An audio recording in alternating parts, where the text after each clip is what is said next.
Magandang araw sa inyong lahat and welcome back to my YouTube channel. Breaking news! Habang hinihintay po natin ang opisyal na pahayag ng MTRCB tungkol sa mangyayari doon sa Showtime patungkol sa naganap na icing cake issue ni na Vice Ganda at Ayon Perez, ay nauna na pong naibalita ng veteranong showbiz columnist na sina Chrissy Fermin at Lebron Labrador ang 12-day suspension na di umano ang ipinataw ng MTRCB sa Showtime. Just in, 12 days staycation is awarded to Showtime. Nanalo ang boses ng bayan. Itigil ang kahipan sa SOCMED. Maraming salamat sa MTRCB. Super good job po sa inyong ahensya. Madam Lala Soto, salamat po sa napakagandang action. Magkakasundo po tayong lahat sa pagprotekta ng kabataan laban sa mga kalaswaan. Congratulations, Vice and Ayon, on this new milestone. Ani Rendon Labrador sa kanyang latest post sa kanyang official Facebook page. Narito naman ang buong pahayag ni Chrissy Fermin at Romel Chica na mapapanood din mismo sa kanilang programa ngayong Lunes, September 4, 2023 na Christopher Minute. May ipinadalang mensahe sa akin si Tita Dolor Guevara. Breaking news po ito para sa ating programa. Mahalaga po ito.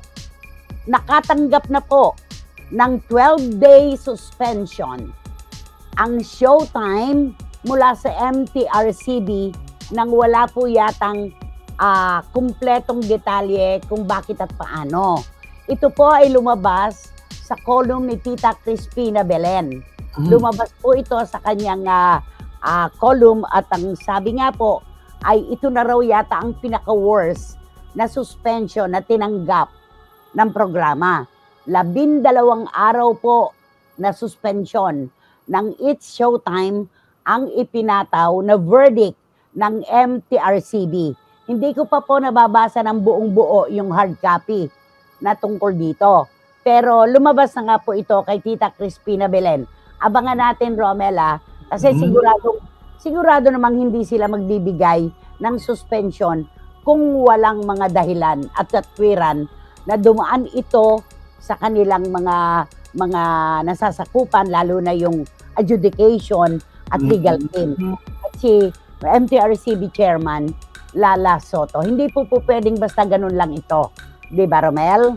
Yes, kaya naman, ito na, kasi ang dami nag-aantay niyan, di ba, Nay? Ito na, dumating na, alamin na lang natin kung ano-ano yon at paano mangyayari ngayon sa Showtime.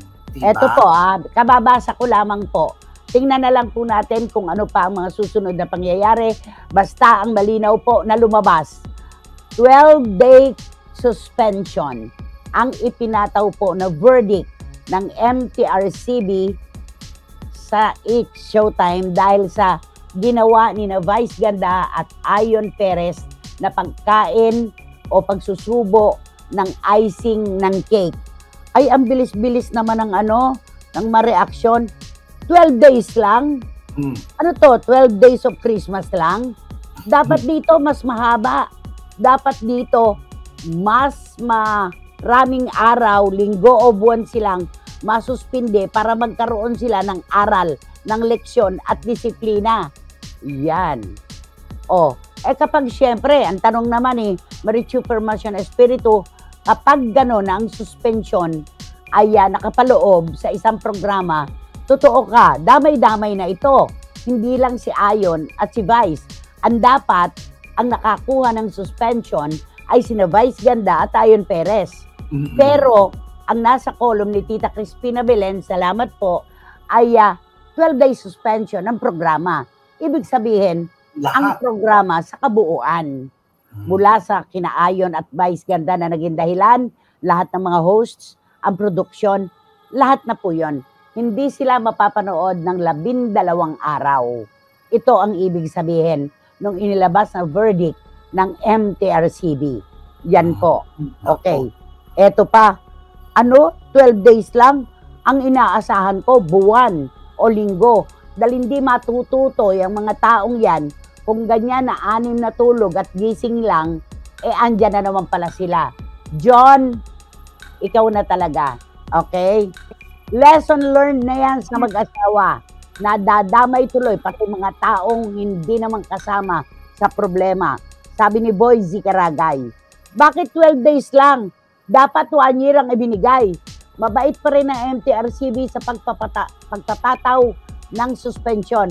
Diletada, kahit naman siguro sa ang planeta, hindi naman magbibigay ng 1 year suspension ang mga sumusubaybay sa mga pelikula at programa sa telebisyon at pelikula. Alam ko nagpapatawa ka lang, Eddie, pero sa buhay mo, sa puso mo, hindi mo rin ito mininin. Wala sa iyo yan, yung 1 year. Okay, yan po ang malinaw. Sundan na lang po natin kung anong mga susunod pang pangyayari. Kailangan ma-interview natin si Chairwoman Lala Soto. Di ba? Oo, kung bumabaan natin. Oo. Ayan, dahil sa paglalabas ng pataw na ito. Pero nakakalungkot lang din na kung 12 days, ang iisipin natin yung mga hindi artista, yung produksyon, yun ang iisipin natin, nakakaawa sila. Yung mga alam natin na kailangan at mahalaga sa kanila ang trabaho. Yun ang madadamay. Siyempre naman, si Vice, of course, si Ayo naman kumbaga sa halo-halo. Pwedeng mawala ang isang sangkap, halo-halo pa rin. Diba? Si Vice, ang talagang kasi siya yung tumitimon Siya yung leader. Siya yung pinakapinuno ng grupo. Yung exposure na 12 days, malaking bagay sa kanya yon. Diba? Kaya may epekto. Ayan. Napakaigsi ng 12 days. Sana mga 1 month na lang. Magsilbing aral na sa kanila yan. Sabi ni Tita Nene Olanday. Tita Nene, salamat po. Ayan.